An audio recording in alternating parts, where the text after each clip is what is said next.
बिस्मिल्लाह। आधा किलो के करीब असी अदरक लसन का पेस्ट बिस्मिल्लाह। इसकी हम जिन्नी भुनाई करांगे दही दे विच इसकी अपनी एक खुशबू आएगी। इन्हों पकावांगे अच्छे तरीके नाल। हुण कोरमा साडा माशाअल्लाह तैयार हो गया जी। बच्चों की फरमाइश से थोड़ा जिहा खाना बनाइए। पावांगे असीं आधा किलो गोश्त बिस्मिल्लाह।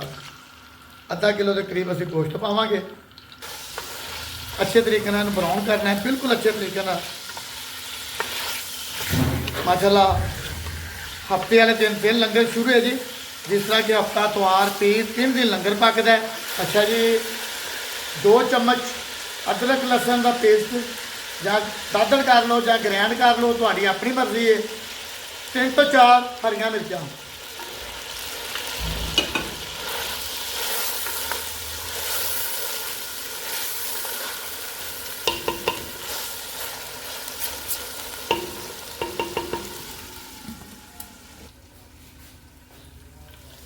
माशाल्लाह जी। काफ़ी प्याज भी ब्राउन, अपना लसन अदरक भी ब्राउन हो गया।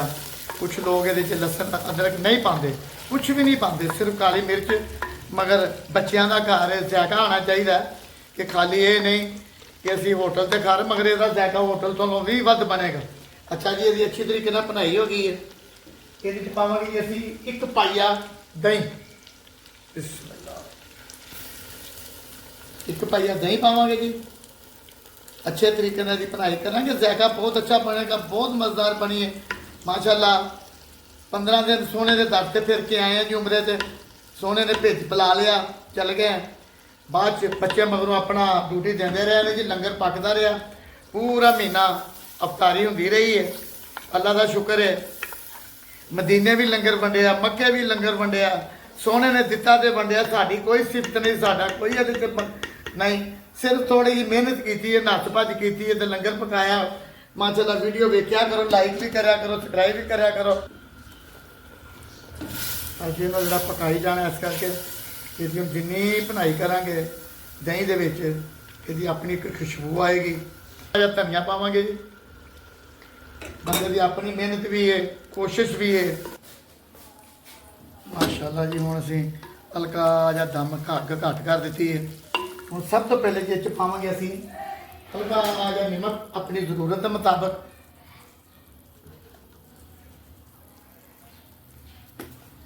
1 टीस्पून ला लो जी, जो कहते हैं चौथा हिस्सा।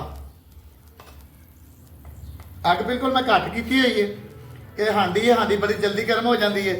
आधा चम्मच के करीब काली मिर्च अग तो थोड़ी जी तेज कर देने।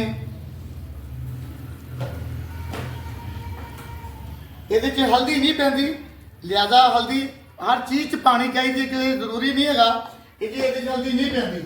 हल्दी एक ऐसी चीज़ है, 100 बीमारियों का हल है। जिस तरह असीं लोग कलवंजी है, थोड़ा जिहा पकावांगे जी। ये पावांगे हुण क्रीम, जिन्होंने मलाई कहते हैं। अग थोड़ी जी तेज करने पाने जी।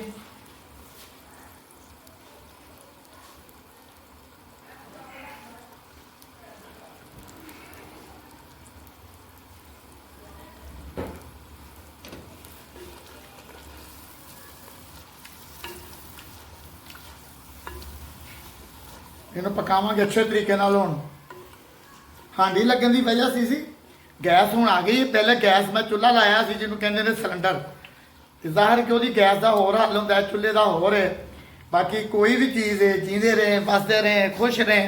अल्लाह ताला दुनिया दी हर नेमतां तुहानूं दवे। इस करके लंगर का काम है।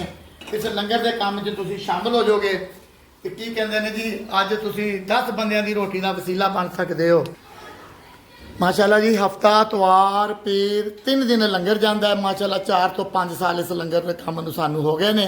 चंद दोस्त ने जिन्हां दी बदौलत लंगर चल रहा। अल्लाह का रहमत है, अल्लाह का शुक्र है। दुआ इहो ही है कि जिन्हें दोस्त नाल ने या नहीं नाल, जेडे नहीं नाल, अल्लाह ताला उन्होंने तौफीक दे, अल्लाह ताला उन्होंने इन्ना क दे कि किसी चीज़ की थोड़ ना आए। जेडे दोस्त नाल ने अल्लाह की ज़ात, उन्होंने भी किसी चीज़ की थोड़ ना आए माशाल्लाह। उन्होंने 5 साल तो मेरे से तबार किया है तो अल्लाह की ज़ात जानती है। मैं तो वो नाल मुख्तलिफ किस्म दी रेसिपियाँ बना रहे हैं। इसे करके ही कि अज मेरा कोई चैनल कामयाब हो जाएगा। थोड़ा चैनल है कामयाब होंगे तो चंद पैसे आएंगे माशाल्लाह। मैनू पैसे पहली तनख्वाह आ गई है। 25 ਤੋਂ 30,000 ਰੁਪਇਆ ਮੇਰਾ ਖਿਆਲ ਆ ਗਿਆ ਹਨ ਕਰੀਬ। ਉਹਦਾ ਵੀ ਬੱਕਰਾ ਲਿਆਵਾਂਗੇ, ਬੱਕਰਾ ਲਿਆ ਕੇ ਮਾਸ਼ਾਅੱਲਾ ਲੰਗਰ ਪਕਾਵਾਂਗੇ, ਤੁਹਾਨੂੰ ਉਹ ਵੀ ਵੀਡੀਓ ਸੈਂਡ ਕਰਾਂਗੇ।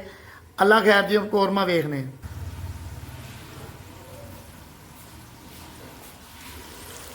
ਮਾਸ਼ਾਅੱਲਾ।